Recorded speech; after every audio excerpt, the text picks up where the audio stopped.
CHAPTER 32 of the Adventures of Ferdinand Count Fathom by Tobias Smollett. Recording is in the public domain.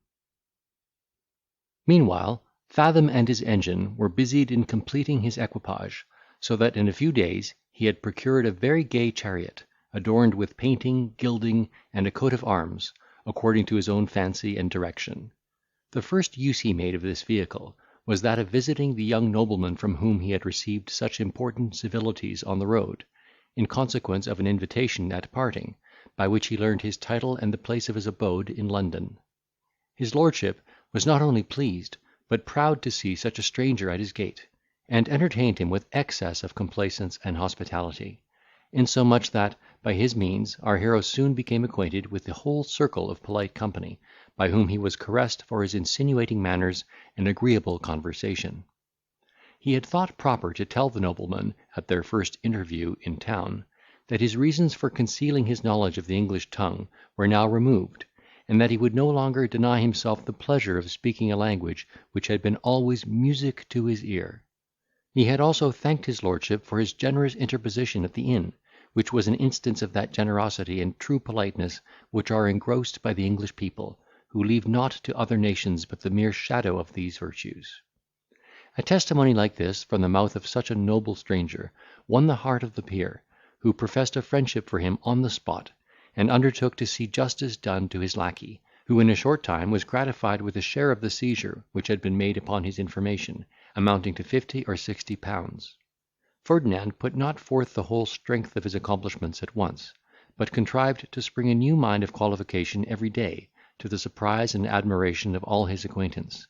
He was gifted with a sort of elocution much more specious than solid, and spoke on every subject that occurred in conversation, with that familiarity and ease, which, one would think, could only be acquired by long study and application.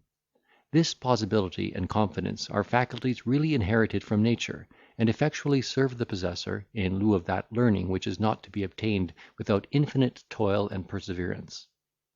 The most superficial tincture of the arts and sciences in such a juggler is sufficient to dazzle the understanding of half mankind, and if managed with circumspection, will enable him even to spend his life among the literati, without once forfeiting the character of a connoisseur.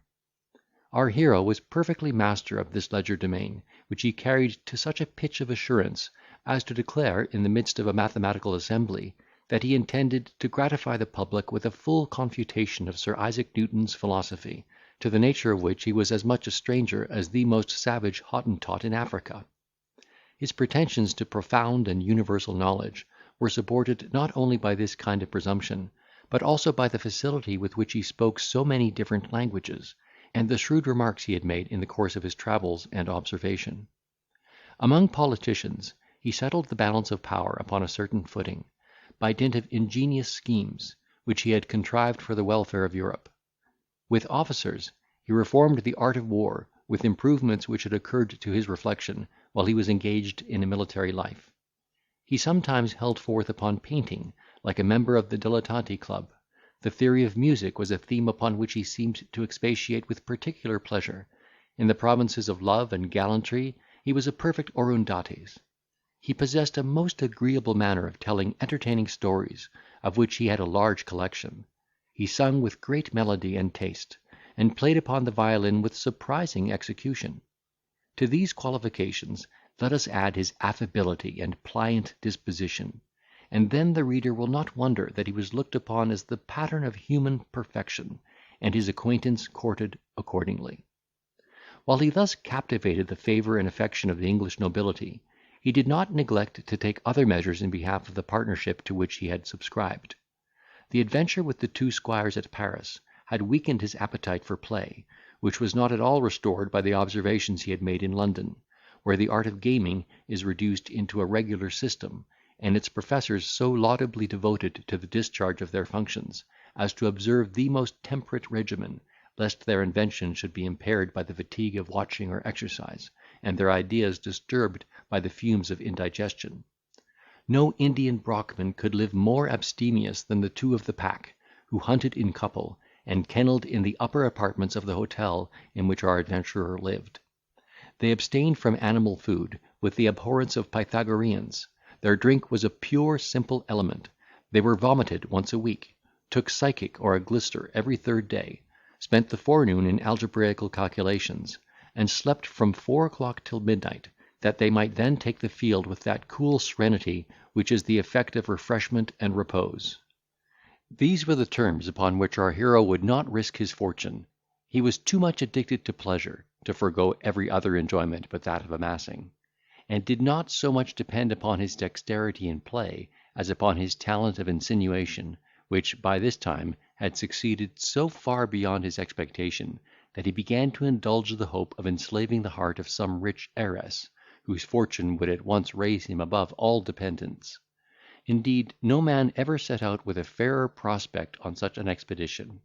for he had found means to render himself so agreeable to the fairer sex, that, like the boxes of the playhouse, during the representation of a new performance, his company was often bespoke for a series of weeks, and no lady, whether widow, wife, or maiden, ever mentioned his name without some epithet of esteem or affection, such as the dear Count, the charming man, the nonpareil, or the angel. While he thus shone in the zenith of admiration, it is not to be doubted that he could have melted some wealthy dowager or opulent ward; but being an enemy to all precipitate engagements, he resolved to act with great care and deliberation in an affair of such importance, especially as he did not find himself hurried by the importunities of want; for, since his arrival in England, he had rather increased than exhausted his finances, by methods equally certain and secure. In a word, he, with the assistance of Ratchcali, carried on a traffic which yielded great profits, without subjecting the trader to the least loss or inconvenience. Fathom, for example, wore upon his finger a large brilliant, which he played to such advantage one night, at a certain nobleman's house, where he was prevailed upon to entertain the company with a solo on the violin, that everybody present took notice of his uncommon lustre, and it was handed about for the perusal of every individual. The water and workmanship were universally admired, and one among the rest having expressed a desire of knowing the value of such a jewel, the Count seized that opportunity of entertaining them with a learned disquisition into the nature of stones. This introduced the history of the diamond in question, which he said had been purchased of an Indian trader of Fort St. George, at an under price, so that the present proprietor could afford to sell it at a very reasonable rate, and concluded with telling the company that, for his own part, he had been importuned to wear it by the jeweller, who imagined it would have a better chance for attracting a purchaser on his finger, than while it remained in his own custody. This declaration was no sooner made, than a certain lady of quality bespoke the refuse of the jewel, and desired Ferdinand to send the owner next day to her house, where he accordingly waited upon her ladyship with the ring, for which he received 150 guineas, 2/3 of the sum being clear gain, and equally divided betwixt the associates. Nor was this bargain such as reflected dishonour upon the lady's taste, or could be productive of ill consequences to the merchant; for the method of estimating diamonds is altogether arbitrary, and Ratchcali, who was an exquisite lapidary, had set it in such a manner as would have imposed upon any ordinary jeweller.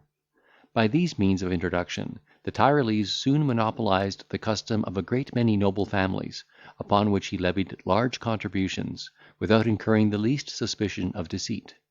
He every day, out of pure esteem and gratitude for the honour of their commands, entertained them with the sight of some new trinket, which he was never permitted to carry home unsold;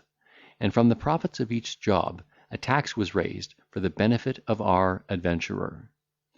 Yet his indultos were not confined to the article of jewels, which constituted only one part of his revenue. By the industry of his understrapper, he procured a number of old crazy fiddles, which were thrown aside as lumber; upon which he counterfeited the Cremona mark, and otherwise cooked them up with great dexterity, so that when he had occasion to regale the lovers of music, he would send for one of these vamped instruments, and extract from it such tones as quite ravished the hearers, among whom there was always some conceited pretender, who spoke in raptures of the violin, and gave our hero an opportunity of launching out in its praise, and declaring it was the best Cremona he had ever touched. This encomium never failed to inflame the desires of the audience, to some one of whom he was generous enough to part with it at prime cost, that is, for 20 or 30 guineas clear profit; for he was often able to oblige his friends in this manner, because, being an eminent connoisseur, his countenance was solicited by all the musicians, who wanted to dispense of such movables. Nor did he neglect the other resources of a skilful virtuoso.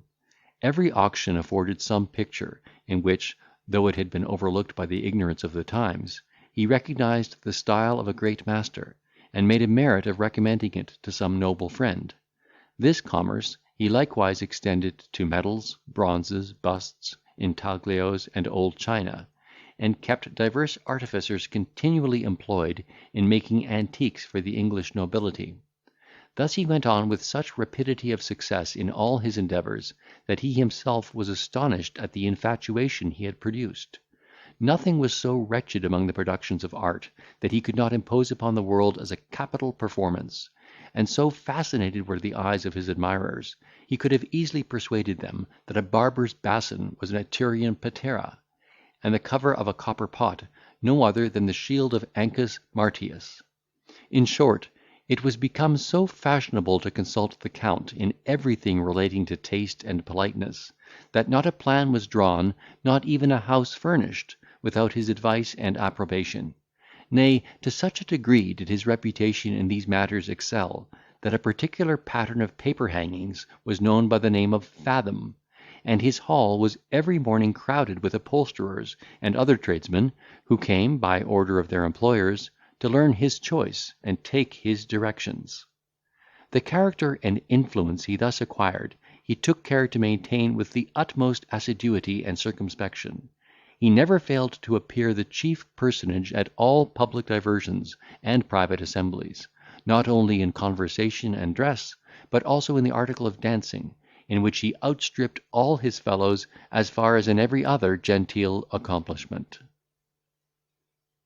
End of chapter 32.